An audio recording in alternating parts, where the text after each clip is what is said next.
બેન ભાઈ ની વાત છે, તમે ધ્યાનથી સાંભળજો હો.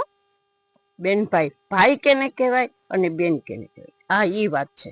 મારી તો ઘણી બેન ભાઈ વિશેની વાતો આવે છે અને તમે સાંભળતા પણ શું. તો હવે આ અનોખી વાત છે, આ સમયની વાત છે. બેન કેને કહેવાય અને ભાઈ કેને કહેવાય, આ કહાની છે. જ્યારે નાનપણમાં મા બાપ મરી ગયા હોય અને પછી બેન મોટી હોય, ભાઈ નાનો હોય, અને એ દીકરી પારકા ઘરના કામ કરે અને ભાઈનું ધ્યાન રાખે, ભાઈને જે વસ્તુ જોતી હોય એ આપે, અને ભાઈ મોટો થાય ત્યારે બેનનો ખ્યાલ રાખે. આવો ભાઈ બેનનો પ્રેમ ને આવો ભાઈ બેનના હેત.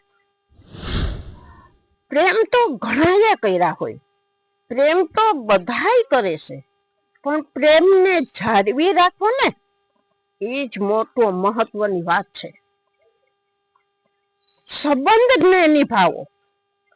પ્રેમ પતિ પત્ની ના હોય, મા દીકરા ના હોય, બાપ દીકરા ના હોય, તો આ પ્રેમ તો હાવ અનોખો જ છે, ભાઈ બેન નો પ્રેમ.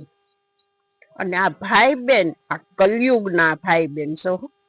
જોજો કલયુગના ભાઈ બહેન પણ કેવા હોય છે એ તમે જુઓ.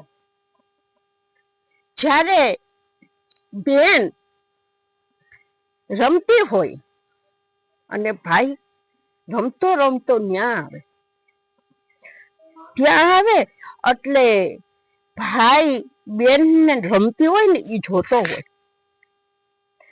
બેન તો શંખલા વીણી વીણી અને ભેગા કરે અને પછી એનું દ્રશ્ય બનાવે, ભાઈને મનગમતા દ્રશ્ય બનાવે, ઘોડા બનાવે. જોજો ભાઈને શું પસંદ છે, ભાઈને ઘોડો બહુ પસંદ હતો. ભાઈને ઈ શંખલાથી ઘોડો બનાવ્યો અને ઘોડો બનાવીને પછી બેન કહે, ભૈયા જો આ તારા માટે મેં ઘોડો બનાવ્યો. ત્યારે ભાઈ કહે, બેન ઈ કેમ ચાલતો નથી, ઈ હાલે એવો કરીને. બેન કે હજી તો ઈ બચ્ચું છે ને, નાનો નાનો છે ને, એટલે ના હાલે, મોટો થશે ને તારા જેવડો એટલે હાલશે. ક્યારે મોટો થશે?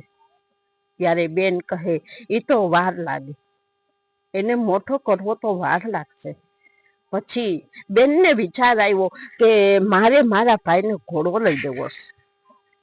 અને પછી પોતે કામ કરે છે, ફારકા ઘરના પૈસાની બચત કરે અને થોડા થોડા કરી અને પૈસા ભેગા કર્યા. એ સમયમાં 500 રૂપિયાનો ઘોડો આવ્યો અને ઘોડો લીધો. ત્યારે ભાઈ કહે, બેન આ ઘોડો તે ક્યાંથી લીધો? તો કે આપણે જ્યારે તું નાનો હતો ને ત્યારે મેં ઘોડો બનાવ્યો તો શંખલાનો. એ શંખલાનો ઘોડો આજે મોટો થયો છે, ઈ ઘોડો આવ્યો છે. તો ત્યાં લગી ક્યાં હતો બેન? ત્યારે બેન કહે, એને તો આપણે ચરવા મોકલવો હોય, એને ખાવા પીવા જોતું હોય, આપણી પાસે કઈ છે?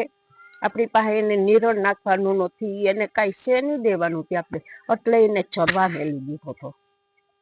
ભાઈ તો આ વાત બધે માને જ છે, છતાં બેન એને સારું લાગે ને એવું કરે. સમય જાતા બેન ને સાસરે જવાનો સમય થાય છે અને પછી ભાઈ બેનને વળાવવા માટે ખૂબ મહેનત કરે, ખૂબ મહેનત કરે કે મારી બેનને કઈ કમી ના રહે.